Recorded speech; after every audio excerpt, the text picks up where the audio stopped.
நீ இந்த கவிதை எல்லாம் சொல்லிட்டு ஒரு மாதிரி தெரிஞ்சுக்கிருந்த டிக்டாக்லாம் பண்ணிட்டு இருந்தீல்ல நீ. ஆமாண்ணே. இவங்களே இங்க பாத்துருக்கேனே நானு. பாருங்க நீங்க என்ன பாத்துருப்பீங்க. ஆமா இவங்களும் அந்த டிக்டாக் ரீல்ஸ் எல்லாம் பண்ணுவாங்களே. ஆமா டேய் நீங்க ரெண்டு பேரும் கப்பல் ரீல்ஸ் பண்ணுவீங்கல்ல.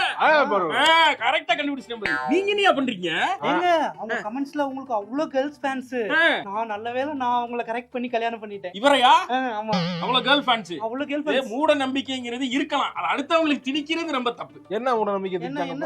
என்ன ஒண்ணுமா கமெண்ட்ல என்ன எல்லாரும் குத்திட்டு போக பார்த்தாங்களா? இவங்க கல்யாணம் பண்ணிட்டாங்கன்றாங்க. சரி என்னையா பண்ணிக்கிறீங்க? பொட்டிக்கு. பொட்டிக்கா? ஆமா பொட்டிக்கு. நீங்க பொட்டிக்க ஆரம்பிச்சீங்க? நாங்க பொட்டிக்க ஆரம்பிச்சு சூப்பரா போயிட்டு இருக்கு. சந்து பாய் பொட்டி கேள்விப்படல நீங்க? சந்து பாயா? சந்து பாய். சந்து நான் பாய். சந்து பாய். சந்து பாய் பொட்டி கேள்விப்பட்டது நீங்க? எனக்கு சந்து சோப்பு தான் தெரியும். சந்து பாய் தெரியும். என்ன மாமா இப்படி பேசுறாரு? நமக்கு எக்ஸ்போக்கு டைம் ஆச்சு. போங்க போவோம். பொட்டிக்கு நல்லா வியாபாரம் ஆகுது போலயே இப்ப. டேய் நானும் ஆரம்பிச்சுக்கிறேன்டா.